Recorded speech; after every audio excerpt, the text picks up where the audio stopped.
Sejam todos muito bem-vindos. A gente hoje começa mais uma aula do nosso Verdades Essenciais. E hoje a gente começa um novo bloco de estudo. Bom, deixa eu ajudar aqui a vocês a analisarem isso. Eu estou tentando, com esse curso, ajudá-los a interpretar a Bíblia. Eu estou tentando fazer com que vocês enxerguem a Bíblia como uma grande história. Uma grande história só. A Bíblia toda é uma história construída pelo próprio Deus. E isso na verdade, nós vamos nos confundir com essa história que Deus está contando. E essa história que Deus está contando, ela tem, lembrem-se, 3 atos especiais, que é a criação. Gênesis 1, Gênesis 2. Então, a gente tem a atividade de um Deus criador. Mas nós temos um outro ato no meio disso tudo, que é a queda. Eu vou trabalhar então, a partir de agora, esse pilar aqui com vocês. Só que a gente poderia dizer assim, acabou tudo com a queda. Não, porque aí a gente dividiu isso, porque a grande questão é, se Deus criou tudo muito bom, e ficou tudo muito legal, a pergunta que a gente precisa se fazer é, olhando para a nossa vida, olhando para o mundo em volta da gente, qual é a nossa constatação? Tem alguma coisa errada acontecendo aí, ok? Aí a gente chega nesse pilar da queda. Só que automaticamente nós vamos pensar o seguinte: deixaria Deus tudo assim? Automaticamente a resposta é não. Por isso o próximo pilar que nós estudaremos é o pilar Cristo. Por quê?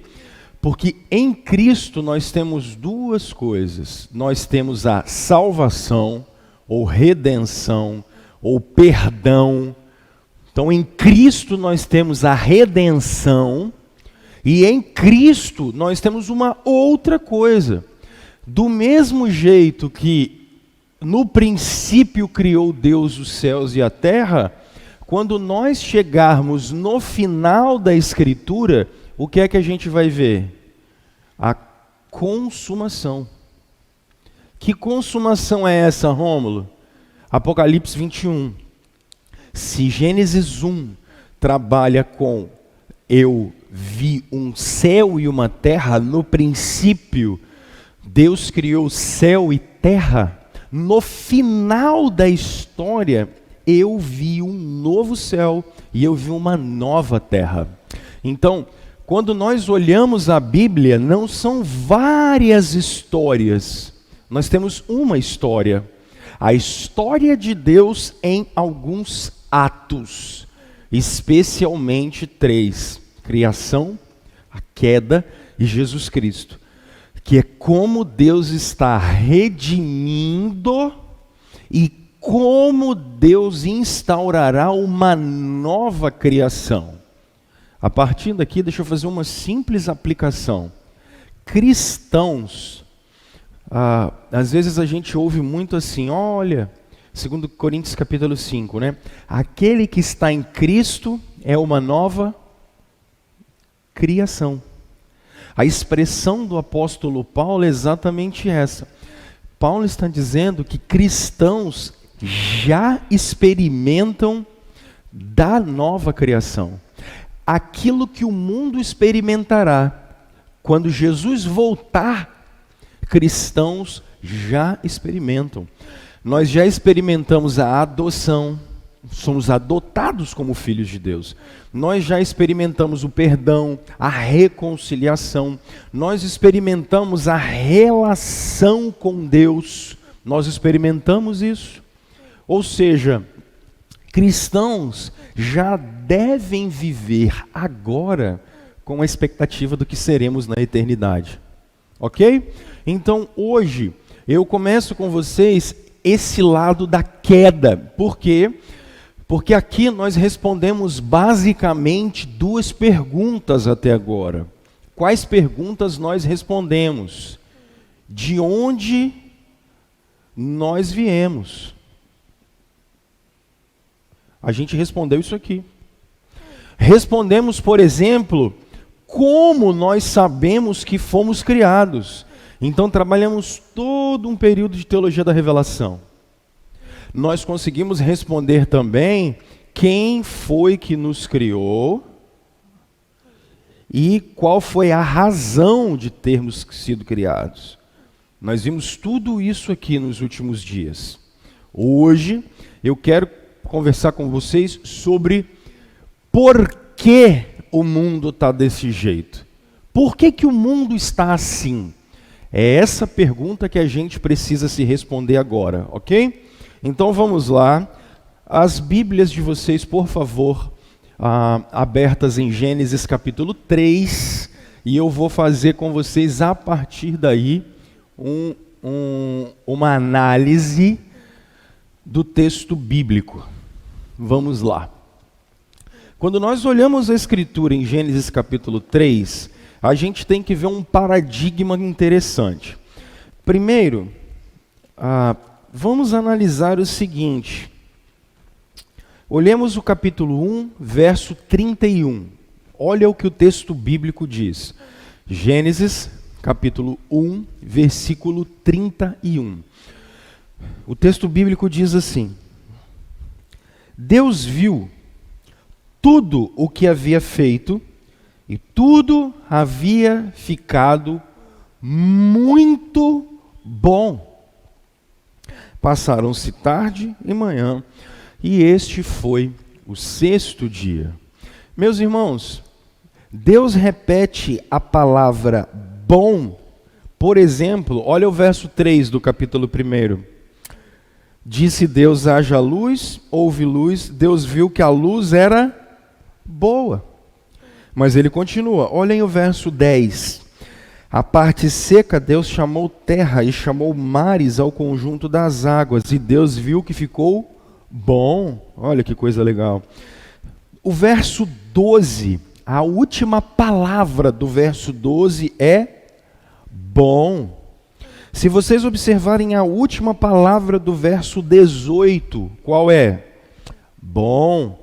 Se nós olharmos a última palavra do verso 21, o que está escrito? Bom. Se nós olharmos a última palavra do verso 25, qual é? Bom de novo. Ou seja, quando nós olhamos o processo de criação de Deus, o que ele diz? Bom. Mas quando Deus chega no final, o que ele diz? É muito bom. Ele usa uma ênfase. É muito bom. Bom, se Deus diz que é muito bom, é porque é muito bom. É uma criação com equilíbrio. É uma criação com ausência do mal. Mas aí que vem a grande questão que nós precisamos nos perguntar. Quando nós olhamos para nós mesmos, nós começamos a pensar bem assim, tem alguma coisa que não é muito boa aí. Quando eu olho para mim, eu já começo a perceber, tem alguma coisa que não é muito boa.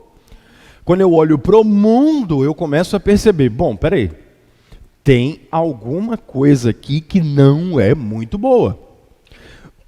O que aconteceu no meio do caminho para que a situação ficasse do jeito que está? Nós precisamos nos perguntar isso. E aqui, gente querida, vem esse grande paradoxo, esse grande problema denominado problema do mal.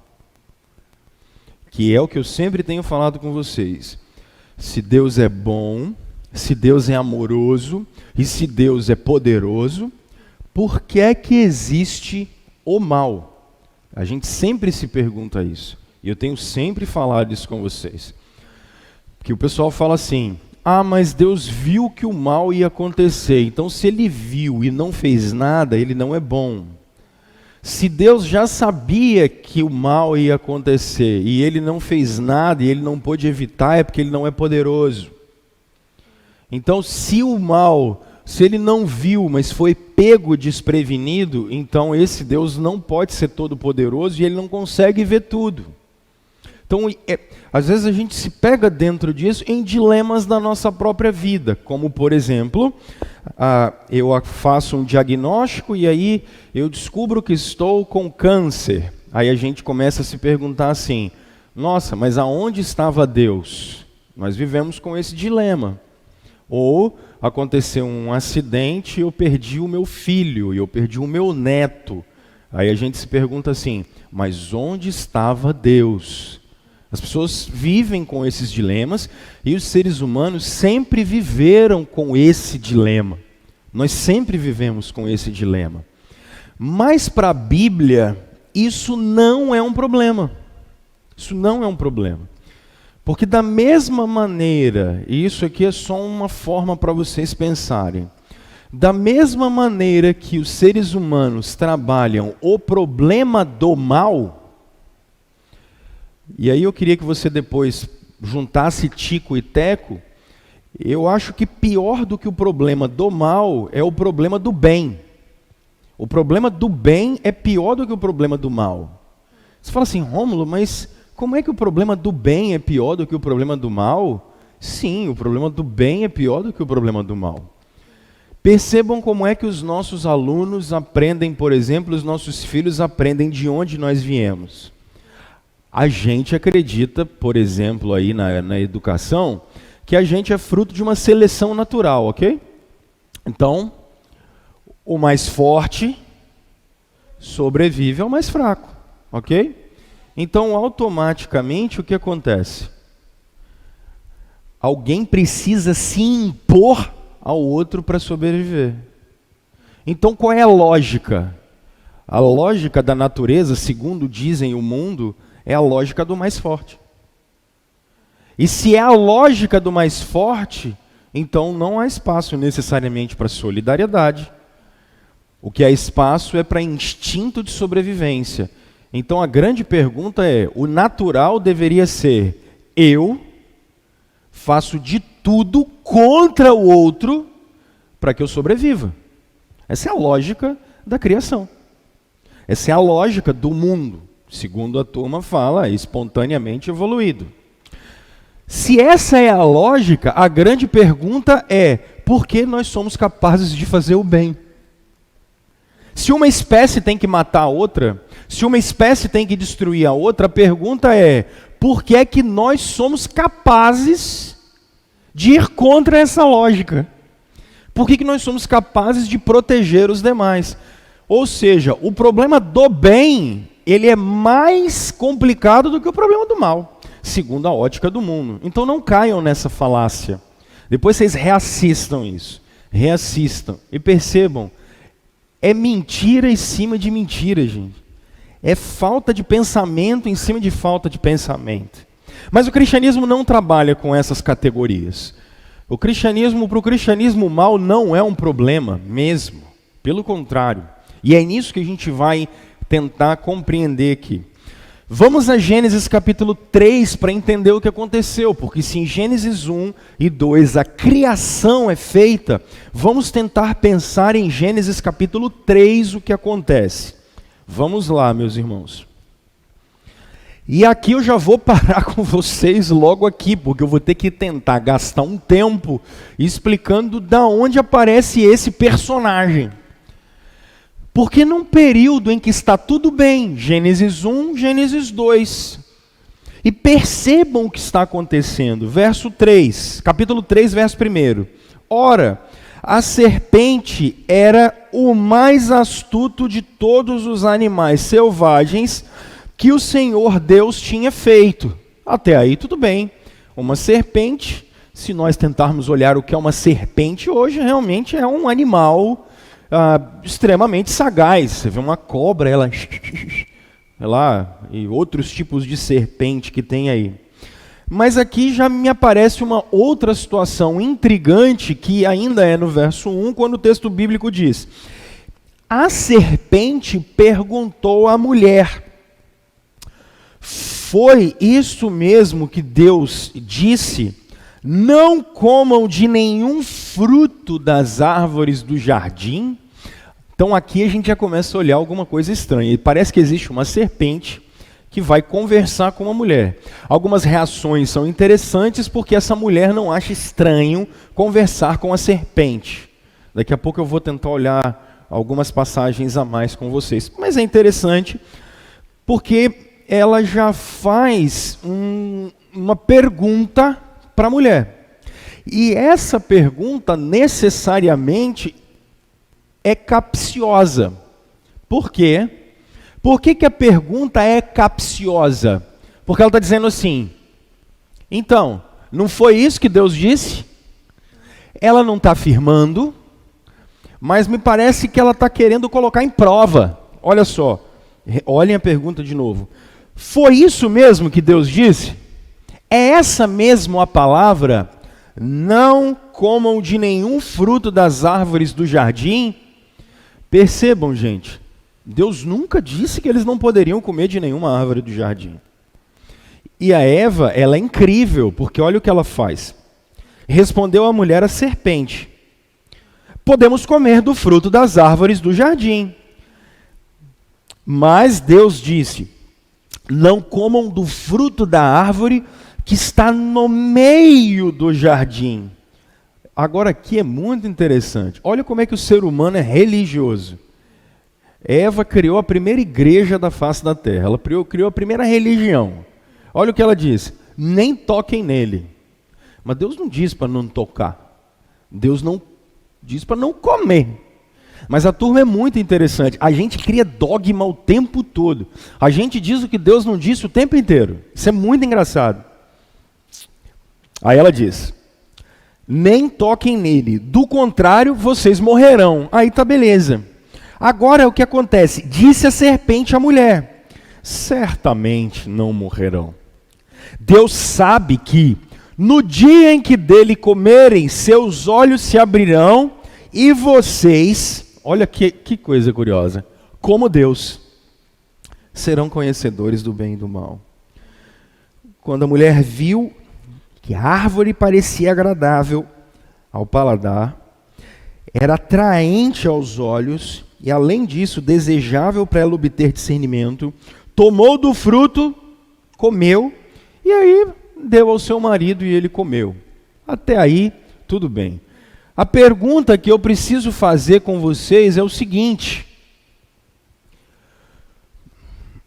antes do pecado entrar na raça humana, antes do pecado chegar para nós, porque vocês vão perceber que a Eva come e ela dá ao marido e ele também come. Eu vou trabalhar a ideia de pacto mais para frente, mas não é disso que eu quero trabalhar hoje. Quando a Eva faz isso, alguém já induziu a Eva ao erro. Percebem isso na narrativa bíblica? Alguém já induziu ela ao erro. Alguém já está induzindo a Eva a ir contra o princípio do Deus Criador. E dizendo o quê? Menina, por que ele não quer que vocês comam esse negócio? Ele não quer que vocês comam esse negócio, na verdade é o seguinte, ó. Não confia nele não. Esse cara que criou vocês, não confia nele não. O que é que você tem que fazer? Na verdade, ele está escondendo o jogo. Se você comer, aí quando você comer, você vai ser igual a ele. Agora você imagina ela olhando Deus, olhando a criação e falando: rapaz, e não é que eu vou ser igual a esse cara mesmo? Isso é um elemento de tentação, é um elemento de prova. Mas o que é que está acontecendo aqui? A grande questão que nós não podemos nos esquecer é que para a Bíblia, o mal é anterior, o pecado é anterior a entrada dele na raça humana. Nós não podemos esquecer disso. O que eu estou querendo dizer para vocês é que o pecado tem uma origem transcendente. O pecado tem uma origem espiritual. Quando a raça humana cai, já existe uma turma que está rebelada contra o Deus Criador. Nós não podemos nos esquecer disso. E a Bíblia é cravada de exemplos para nos mostrar isso. Antes do pecado entrar na raça humana, ele tem uma origem espiritual. E a Bíblia, gente, isso aqui é aquilo que Lutero chamava de perspicuidade bíblica, que os reformadores calvinistas vão chamar de simplicidade da Escritura. Isso aqui é uma coisa muito importante de se analisar.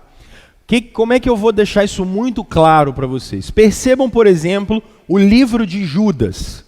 Não é o Judas que traiu Jesus. Ele está antes de Apocalipse. Judas, irmão de Jesus. Livro de Judas, olhem aí. Está na Bíblia, tá, gente? Livro de Judas. E não é, mais uma vez, o Judas que traiu Jesus. Jesus tem 2 irmãos que escrevem cartas no Novo Testamento. Um deles é Tiago e o outro é Judas. São 2 irmãos de Jesus que escrevem cartas no Novo Testamento. Olha o livro de Judas, por exemplo, como isso aqui fica muito claro. Vamos a partir do verso 5. Judas só tem um capítulo. Antes de Apocalipse nós temos Judas. Então percebam como é que isso fica muito claro. Judas capítulo 1, aí, que é o único que tem, verso 5. Embora vocês já tenham conhecimento de tudo isso, quero lembrar-lhes que o Senhor libertou um povo do Egito, mas posteriormente destruiu os que não creram. E qual é o paradigma que ele vai usar? Verso 6. E quanto aos anjos que não conservaram suas posições de autoridade, mas abandonaram sua própria morada, ele os tem guardado em trevas, presos com correntes eternas para o juízo do grande dia. Me parece que há sim uma rebelião de anjos no céu. E me parece que o Pedro, em 2 de Pedro, no capítulo 2, me parece que o Pedro vai falar do mesmo assunto. Percebam, capítulo de Pedro, 2 de Pedro, capítulo 2, e parece que o Pedro vai falar da mesma situação. Verso 4 do capítulo 2 de 2 de Pedro. Olha o que o texto bíblico diz. Pois Deus não poupou anjos que pecaram, mas os lançou no inferno. Em algumas versões está Hades, que talvez esteja melhor do que inferno, mas eu vou falar disso só no capítulo 12. Prendendo-os em abismos tenebrosos, a fim de serem reservados para o juízo. Me parece que há uma rebelião anterior. Percebam, por que eu estou falando que é anterior? Apocalipse capítulo 12, vamos perceber isso. Esse texto é muito bom. Apocalipse capítulo 12. Porque nós começamos a olhar assim, bom, mas pastor Rômulo, apareceu uma serpente aí. E você agora está falando que me parece que tem o pecado é anterior à raça humana? É, claro. Olha Apocalipse capítulo 12, olha o verso 9. O grande dragão foi lançado fora. Quem é o grande dragão? Ele é a antiga serpente, chamada Diabo, ou Satanás, que enganou o mundo todo. Ele e os seus anjos foram lançados à terra. Quem é a danada da serpente que aparece para a mulher? Segundo a simplicidade, a perspicuidade bíblica, o diabo. Quem está aparecendo para a mulher? Satanás. Mas esse pecado que está sendo, da raça humana, que está sendo induzido, ele já foi cometido no mundo espiritual. Nós não podemos esquecer disso. Então prestem atenção. A matriz do erro, a matriz da maldade, a matriz da inclinação do nosso coração caído, a nossa rebelião com Deus, ela entra na raça humana pelo ato de Adão, ok? Só que o mal tem uma raiz espiritual, transcendente, superior a nós. Ele já existe antes de nós. A gente não pode esquecer disso. Senão a gente vai ficar enrolado tentando encontrar resposta. Por que disso? Por que daquilo? Por que eu tive um diagnóstico de câncer? Por que eu morri? Por que meu filho morreu? Por que existe tanta miséria no mundo? Por que a gente não consegue explicar esse monte de troço? Nós precisamos entender isso, de uma vez por todas, ok? Agora deixa eu dar mais um passo com muito cuidado, que é para vocês irem devagarinho, o tico vai batendo com o teco, tudo bem? A pergunta que a gente precisa se fazer é, a Bíblia responde, a primeira coisa, quando o erro acontece no mundo espiritual? Quando isso acontece? O que a gente sabe é que é anterior a gente, ou seja, antes de haver uma rebelião nossa contra Deus, existe uma rebelião espiritual contra Deus, ok? A pergunta que a gente precisa fazer é, quando isso aconteceu? Lembrando que a Bíblia não quer dar detalhes de todas as coisas. A Bíblia não está preocupada em dar todos os detalhes. Mas alguns apontamentos ela sim vai dar. E a gente tem que olhar isso. Um texto muito bom, sugerido, por exemplo, pelo Leandro Lima, que é um excelente teólogo sistemático que a gente tem, escrevendo um livro, Razão da Esperança. Dá uma olhada no livro de Jó. O Leandro fala algo muito interessante no livro de Jó, capítulo 38. Vamos analisar isso. Esse argumento aqui é do Leandro, tá? Eu acho muito bom. E no Verdades Essenciais eu estou usando esse argumento do Leandro. O livro é Razão da Esperança. Jó capítulo 38, é muito interessante isso. Porque Jó faz dezenas de perguntas para Deus. E Deus fica quieto. Só que aí Deus no capítulo 38 ele vai falar. E lembrem-se qual é o problema do livro de Jó? O problema do mal. Porque o Jó está bem, ele é um cara sério, é um cara íntegro, Jó é crente, Jó dá dízimo, Jó ora, Jó vai na igreja, Jó é um cara piedoso. Só que aí o que acontece com Jó? Perde filho, perde todos os seus bens e perde a saúde. As teses de Satanás são exatamente essa. Ninguém ama a Deus mais do que a si mesmo. Por isso ele perde a saúde. Ninguém ama a Deus mais do que a sua família. Por isso ele perde os seus filhos e tem uma mulher tagarela em volta dele. E a terceira tese é: ninguém ama a Deus mais do que os seus bens. Por isso ele perde tudo. E as teses de Satanás caem por terra. Porque o texto bíblico vai dizer assim: cara, em tudo Jó não pecou. Isso é muito legal. Mas o que é curioso, aí tem uma exposição que eu fiz do livro de Jó no ano passado, em fevereiro. A grande questão é que quando nós olhamos o livro de Jó, a gente entende que os filhos de Deus chegam até Deus e Satanás também está lá. Isso é interessante. O texto bíblico não diz por que o diabo está diante de Deus. O que ele está fazendo ali? A Bíblia não está preocupada em ensinar isso para nós. E onde ela não tem boca, eu também não tenho ouvido. Eu não vou conseguir entender isso mesmo. Mas ele aparece ali. E isso é muito interessante porque a gente começa a entender a relação que Deus tem com esse negócio. Mas agora, no capítulo 38, depois do Jó fazer dezenas de perguntas, olha o que o capítulo 38 de Jó diz. Então o Senhor respondeu a Jó, do meio de uma tempestade, e dizem: quem é esse que obscurece o meu conselho com palavras sem conhecimento? Isso aqui é muito grandioso. Prepare-se como um simples homem, vou fazer-lhe perguntas e você me responderá. Agora, Deus vai começar a falar da criação com Jó, que é o que a gente tem estudado até aqui. onde você estava quando eu lancei os alicerces da terra? Quando eu disse, haja luz e houve luz. Você estava onde, Jó? Se Deus perguntar isso para você, fala bem assim, Rômulo, aonde você estava? Coitado de mim.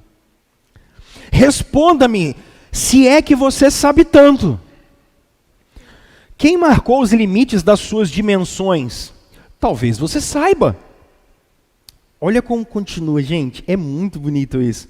E quem estendeu sobre ela a linha de medir? E os seus fundamentos? Sobre o que foram postos? E quem colocou a sua pedra de esquina? Quem fez a sua fundação? Agora olha que legal. Enquanto as estrelas matutinas juntas cantavam, e quem é que se alegrava enquanto Deus criava tudo? Quem se alegrava? No meio da criação tem uma turma que está alegre. Os anjos. Os anjos estão alegres enquanto Deus está criando tudo. Olha que legal. Olha que bom. O que é que a gente consegue entender? No período em que nós estamos sendo criados, em que tudo está sendo criado, o que a Bíblia está apontando para nós é que já existe um mundo espiritual.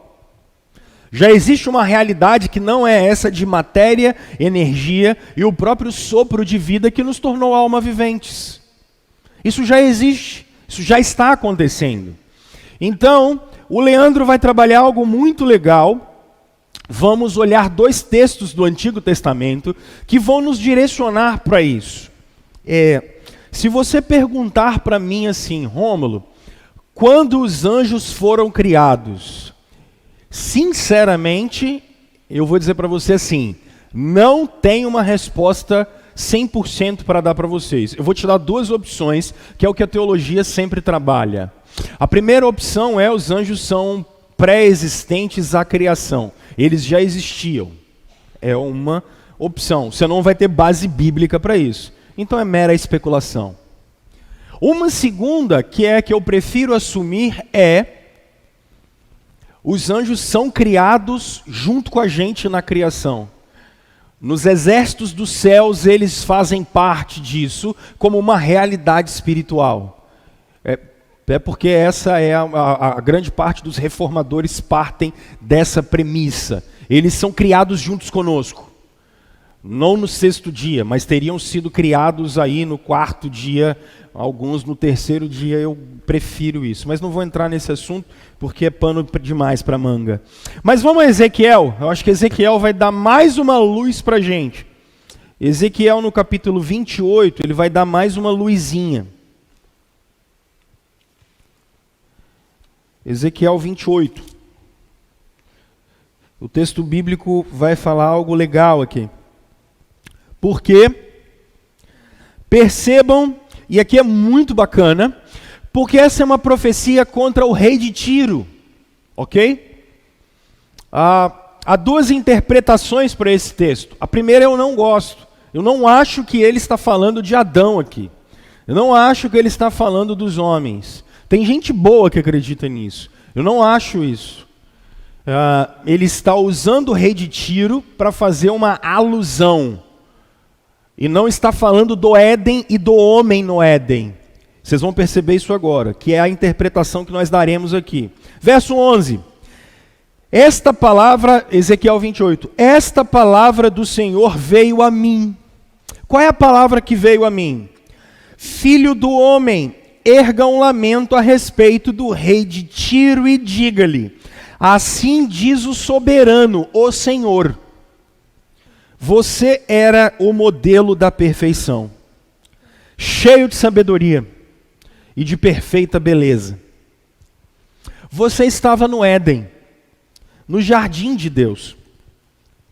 Todas as pedras preciosas o enfeitavam, sárdio, topázio e diamante, berilo, ônix e jaspe, safira, carbúnculo e esmeralda. Seus engastes e guarnições eram feitos de ouro. Tudo foi preparado no dia em que você foi criado. Você foi ungido como um querubim guardião, pois para isso eu o designei. Você estava no monte santo de Deus e caminhava entre as pedras fulgurantes. Você era inculpável em seus caminhos, desde o dia em que foi criado, até que se achou maldade em você. Agora ele já vai contextualizar para o rei de Tiro, percebe? Ó? Por meio do seu amplo comércio, ele me faz uma parada. Ele fala de alguém que está no Éden, que é ungido, que é um paradigma, e agora ele já vai mudar. Eu prefiro essa interpretação de que nós estamos falando de Satanás aqui. Eu prefiro isso. Eu acho que é mais a ver com o escopo bíblico. Mas vamos a um outro texto que é muito importante, em Isaías capítulo 14, e aí eu termino esse exercício de teologia bíblica com vocês, e faço umas aplicações. A partir do verso 10, Isaías capítulo 14, a partir do verso 10.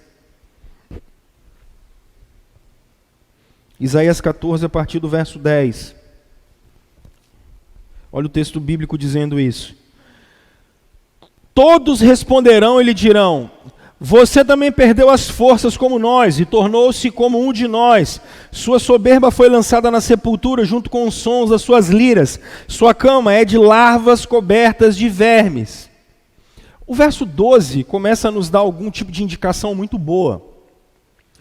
Como você caiu dos céus, ó estrela da manhã, filho da alvorada? Como foi atirado à terra, você que derrubava as nações? Você que dizia ao seu coração: subirei aos céus, erguerei o meu trono acima das estrelas de Deus. Eu me assentarei no monte da Assembleia, no ponto mais elevado, no monte santo. Subirei mais alto que as mais altas nuvens. Serei como o Altíssimo. Mas para as profundezas do inferno, por isso a expressão Sheol aqui. Para as profundezas do inferno você será levado e irá fundo do abismo. É interessante isso. O que a Escritura está dizendo? Tem alguém que cai porque quis tomar o lugar de Deus. Paulo vai deixar isso muito claro para Timóteo. Olhem a carta de Paulo para o Timóteo. Ela é muito boa. Primeira carta de Paulo para o Timóteo no capítulo 3. E aí eu paro para fazer aplicações. Anotem esses textos, tá? São importantes vocês olharem, inclusive, os seus contextos. Isso é de suma importância. Primeira carta do Paulo ao Timóteo no capítulo 3. Quando a gente fala de teologia bíblica, é isso aqui, tá? Não é teologia de versículo. Mas é você tentar, como a Bíblia é a revelação de Deus, você vai construindo a partir da progressividade da revelação, ok? 1 de Timóteo capítulo 3, percebam o verso 6. Paulo está dizendo como os presbíteros e diáconos precisam ser eleitos na igreja, e ele vai dizer a característica desses presbíteros e diáconos. E aí no verso 6, o que ele diz? Não podem ser novos convertidos. Por quê? Para que não se ensoberbeçam e eles caiam aonde? Na mesma condenação que quem caiu? O diabo. Então vamos lá. Antes do pecado entrar na raça humana, o pecado, o mal, tem uma raiz espiritual.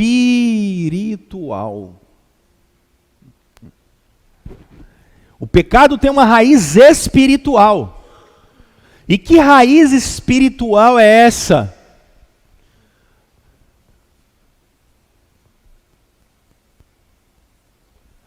Tem uma operação do erro aqui. O que é que Jesus fala no Evangelho de João, ou 1 de João eu acho que é melhor, mas o Evangelho de João e 1 de João trabalham isso muito bem. O pessoal fala bem assim: nós temos um pai, e o nosso pai é Abraão. O que é que Jesus diz para os judeus? O pai de vocês é o diabo, porque vocês estão tentando me matar. Porque o diabo, e aí é engraçado o que João vai dizer, desde o princípio ele foi homicida. Lembram disso? 1 de João ele vai dizer isso exatamente sobre os filhos da luz. E ele vai dizer, quem anda com Deus não vive pecando. Porque ele diz, quem vive pecando desde o princípio? João vai dizer, o diabo. Então não se esqueçam disso. Da onde parte a ideia de que 1/3 dos anjos do céu caíram? Da onde passa essa ideia teológica de Apocalipse capítulo 12? Quando o texto bíblico vai dizer exatamente isso, verso 13, quando o dragão foi lançado à terra, começou a perseguir a mulher, enfim. A ideia de Apocalipse 12 é que, verso 4, sua cauda arrastou consigo 1/3 das estrelas do céu, lançando-as na terra. O dragão colocou-se diante da mulher, que é a igreja, e estava para dar à luz, para devorar. Essa que é a ideia de Apocalipse 12, de que houve uma rebelião e aí 1/3 dos anjos do céu caíram. Vocês já devem ter ouvido essa lenda urbana várias vezes, né? Mas a gente nunca leu isso na Bíblia. O que é interessante aqui é exatamente isso. Eu não vou cravar, existiam 100 milhões de anjos, aí 33 milhões saíram. Eu não vou dizer que existe um censo IBGE do inferno, nem IBGE do céu. Eu acho que isso aqui é meio temerário. Mas o que eu posso dizer para vocês é o seguinte: houve uma queda anterior à nossa. E é isso que Isaías 14, é isso que Ezequiel 28 estão nos falando, é isso que 1 de Timóteo capítulo 3 está trabalhando com a gente. Houve uma coisa chamada soberba. Alguém quis tomar o lugar de Deus, anterior a nós. Jesus, quando enviou os 70, o que ele falou? Ou depois, quando ele envia os 12, o que ele falou? Isso é muito interessante. Às vezes a gente não olha o texto bíblico como ele tem que ser olhado. Quando Jesus enviou os 70, ou enviou os 12, eles voltam. E o que eles estão dizendo? Senhor, olha, os próprios demônios obedeciam a nossa voz. E o que Jesus diz? Eu via Satanás caindo do céu. Percebam, quando Cristo aparece, o que acontece com o reino das trevas? Ele é amarrado. O poder dele é limitado. Ele não consegue mais fazer, Apocalipse vai dizer que ele não consegue mais seduzir as nações. O que eu estou querendo mostrar para vocês aqui? Antes de acontecer uma queda no nosso mundo, existe um mal fora dele, de natureza espiritual. Existe uma rebeldia espiritual anterior à entrada do pecado na raça humana a partir do nosso pai e representante federal, pactual, testamentário, Adão. Isso você não pode perder isso de vista. Senão a gente vai tentar explicar o problema do mal de algumas maneiras. Por exemplo, olha, uma tentativa de explicar o problema do mal e o problema do pecado sem uma natureza espiritual. Nossa, o Rômulo, ele é terrível. Pensa num cara violento. Ele conversa com a gente, quando ele conversa com a gente, nossa, Rômulo é agressivo. Nossa, Rômulo é agressivo com a mulher dele. Rômulo é ignorante com a Aline.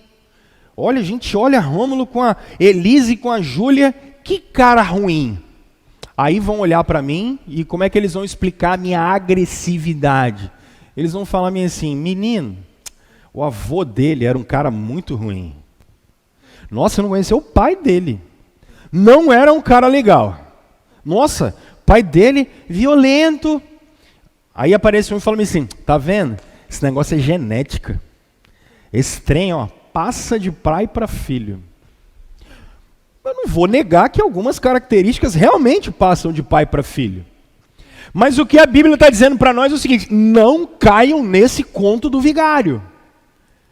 Porque anteriormente a essa história de passar de pai para filho, por DNA, RNA, existe uma natureza espiritual. Existe uma rebeldia espiritual. É por isso que Deus vai ter que encarnar em Jesus Cristo para poder resolver um problema espiritual. A cruz é algo físico, mas a cruz é algo espiritual. É Cristo fazendo a reconciliação do homem com Deus. Teve uma rebeldia por causa da soberba. Mas vamos continuar. Como é que a gente vai explicar? Vocês acompanharam, vocês que estão em casa, nós estamos acompanhando, por exemplo, um terrível caso de um vereador que matou o enteado dele. Isso aconteceu no Rio de Janeiro, né? Hoje pela manhã foi muito interessante. Eu estou tentando acompanhar de longe essa história porque eu não tenho muito estômago, sinceramente. E descobriram que o cara, ele não só maltratava essa criancinha, mas ele maltratava as outras criancinhas que ele já teve contato com elas, ok? Mas é muito interessante, fui acordar e ler algumas notícias para tentar me situar. Ele era violento na infância. Aí a notícia é, doutor fulano de tal era violento na infância. Como é que a gente vai explicar? É daqui para ali, como é que nós vamos explicar a violência de um monstro? Foi criado num lar ruim, menino. Isso aí é criação. Ó. Aí, ó, se tivesse tido uma criação melhor, se tivesse tido escola, isso é muito legal, porque no nosso período a gente acredita que educação vai redimir as pessoas. Qual é o problema do Brasil? Não, o problema do Brasil é educação. Que educação o quê, gente? Educação não é um problema do Brasil. Educação ajuda, é bom. Você investiga a natureza, você investiga a criação, você consegue conhecer um pouco mais dos seres humanos, mas educação não vai redimir ninguém. Porque o problema dos seres humanos não é a criação deles. Porque existe um monte de gente que foi criado num lugar ruim e nem por isso é ruim. Porque não é determinante. Por isso que a natureza do pecado, da rebelião contra Deus, é espiritual. Ela é anterior. Ela é anterior. Isso eu quero que vocês observem a grandiosidade da obra do Salvador. Olha porque o Salvador tem que ser o próprio Deus. Olha porque que o Salvador não pode ser alguém como nós. Porque a natureza do Salvador não tem pecado, como a minha e a sua. Então não adianta a gente falar assim, menino foi a criação, menino foi a genética. Ou, como a gente vive num período de hiperpolitização, falar bem assim, se tivesse sido criado num lugar com saneamento básico, se tivesse sido criado num lugar com oportunidades de desenvolvimento, seria muito melhor. Cansa, né? Ninguém está falando que não seria melhor no sentido de ter uma moral um pouquinho melhor, mas não redime, não salva, não resolve o problema. Porque às vezes a gente olha para países assim, puxa, bom é na Suécia, rapaz, bom é na Nova Zelândia. Não, os caras têm pecado no coração do mesmo jeito. Os caras têm inclinação ruim no coração do mesmo jeito. Porque política nunca redimiu ninguém. Nunca salvou ninguém. Nunca tirou a natureza espiritual do pecado. E nada vai conseguir tirar a natureza espiritual do pecado, senão a obra salvadora de Jesus Cristo. Se a gente não tiver o olho nisso, a gente cai em qualquer idolatria que é colocada para nós. Qualquer teoria vai fazer você falar assim, será que Jesus é verdade? Será que a Bíblia é verdade? Ai meu Deus do céu, aí a gente começa a questionar tudo quanto é paradigma. Porque qualquer teoriazinha que alguém dá uma melhoradinha, tem uns caras então que são crânio, velho. Os caras são bons demais. Não caiam em idolatria. A natureza do pecado é anterior à raça humana. A natureza do pecado é anterior à raça humana. Agora começa a juntar tico e teco. Por que é que Jesus, quando vai ensinar a gente a orar, ele diz assim, Pai nosso que estais nos céus, santificado seja o teu nome. E aí, o que ele fala agora? Qual é a terceira petição? Qual é a segunda petição? Venha o teu reino. Por quê? Porque o reino de Deus foi tentado ser roubado. O que é que Jesus está fazendo na cruz? Ele está trazendo o reino de volta. O cristianismo é sobre como Deus está restaurando o seu reino. É por isso que Jesus diz que o reino de Deus nasce aonde, em primeiro lugar? No nosso coração. Por isso que o crente é nova criação. Porque o reino começa a brotar daqui para fora. E ele vai terminar quando? Quando Cristo volta. O reino é inaugurado de uma vez por todas. Ele já está sentado à direita do Pai. Mas quando Cristo voltar, o que ele faz com o diabo, o que ele faz com os ímpios, o que ele faz com a maldade? Lago de fogo e enxofre. Eu costumo brincar que o que existe hoje, a Confissão de Westminster é muito boa, quando ela diz assim, quando alguém morre sem Cristo, onde ele vai? Vai para o inferno. E quando alguém morre com Cristo, ele vai para o céu. Qual é a glorificação daqueles que morreram com Cristo? O novo céu e a nova terra. E eu costumo brincar dizendo, qual é a glorificação de quem morreu sem Cristo? O lago de fogo e enxofre. Isso é a ampliação geral da obra de Jesus. Percebem isso? Por favor, meus irmãos. Aí, então, o que eu respondi para vocês aqui agora e eu vou terminar gastando uns minutos respondendo uma outra pergunta. Porque vocês podem se perguntar assim, então, Pastor Rômulo, da onde apareceu o mal e o pecado do mundo espiritual? Ok? Ele é anterior a gente. Ele é anterior a gente. Tá. Mas aí a pergunta que você vai se fazer, e é claro, e eu não vou ter uma resposta específica para ela, eu não tenho problema com isso, é assim, por que Deus nem é que ele permitiu um Satanás, não é nada disso, isso aí é de boaça, tá tranquilo, mas por que Deus ainda tolera, acho que isso que é um interessante, por que é que Deus ainda tolera o diabo?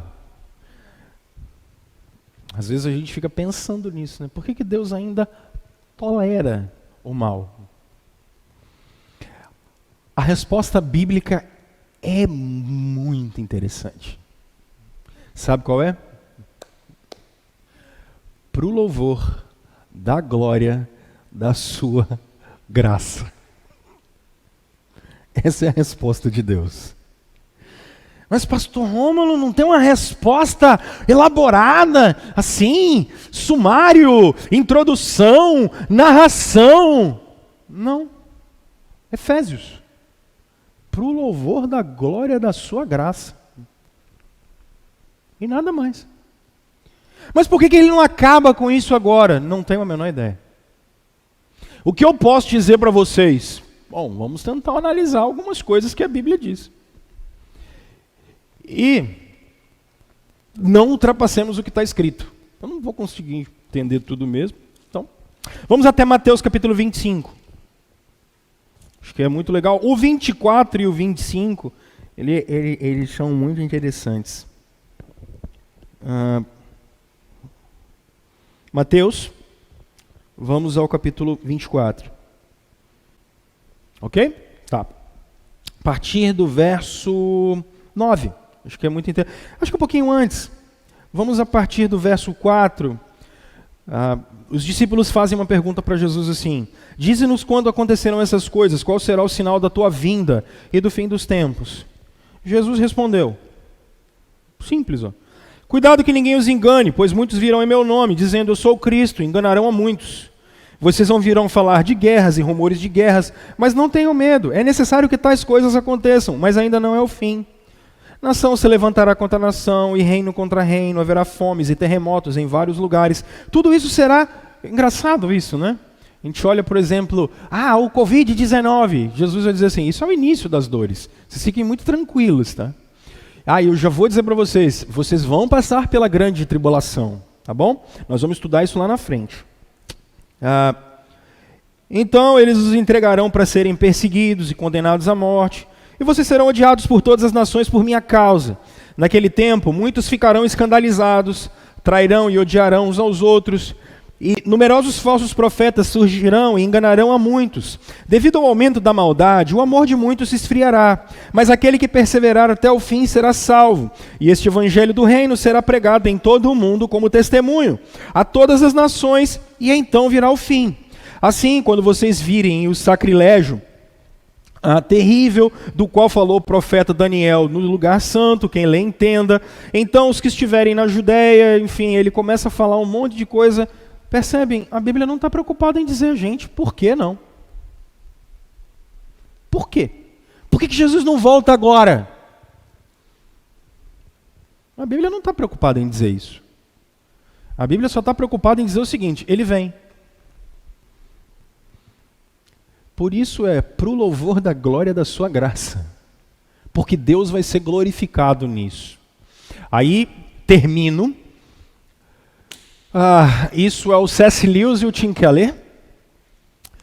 C.S. Lewis escreve uma obra muito boazinha chamada O Problema do Sofrimento. E o Tim Keller escreve uma outra obra muito boazinha também. Boazinha no bom sentido, muito legal. Acho que são duas obras que vocês que às vezes lidam com essa situação deveriam ler. Caminhando com Deus em meio à dor e o sofrimento. É muito bacaninha. Tim Keller é até melhor do que o C.S. Lewis. Mas eu acho que o que eles querem trabalhar ali porque a gente se pergunta por que Deus permitiu o mal? Por que Deus permitiu o mal? Tanto o C.S. Lewis quanto o Tim Keller, eles trabalham algo muito legal.